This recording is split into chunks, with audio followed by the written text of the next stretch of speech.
महाराष्ट्र राज्याचे मुख्यमंत्री यांचे प्रशासन लोकाभिमुख करण्याच्या दृष्टीने 100 दिवसांच्या कार्यालयीन सुधारणांच्या विशेष मोहिमेमध्ये राजारामपुरी पोलीस ठाण्याने पुणे विभागात उत्कृष्ट कामगिरी करून तृतीय क्रमांक पटकावलाय।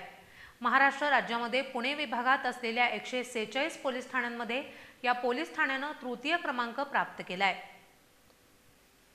महाराष्ट्र राज्याचे मुख्यमंत्री देवेंद्र फडणवीस यांच्याकडून शासनाच्या विविध विभागामध्ये कार्यालयीन कामात सुसूत्रता व गतिमानता आणण्याकरिता 100 दिवसांचा कृती आराखडा राबवण्यात आला होता।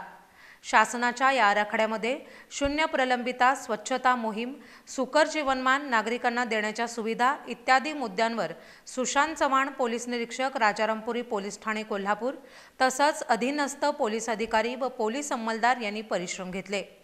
शासनाने दिलेल्या मुदतीत नागरिकांचं तक्रार निवारण, चारित्र्य पडताळणी, पासपोर्ट, पोलीस ठाणे परिसर स्वच्छता, गुन्हे निर्गती, मुद्देमाल निर्गती, व्यापारी उद्योजकांच्या बैठका अशा मुद्द्यांवर दिलेल्या कालावधीत कामाचं योग्य नियोजन व नागरिकांशी समन्वय साधून कामगिरीमध्ये महाराष्ट्र राज्यात पुणे विभागात असलेल्या 146 पोलीस ठाण्यांमध्ये तृतीय क्रमांक प्राप्त केलाय।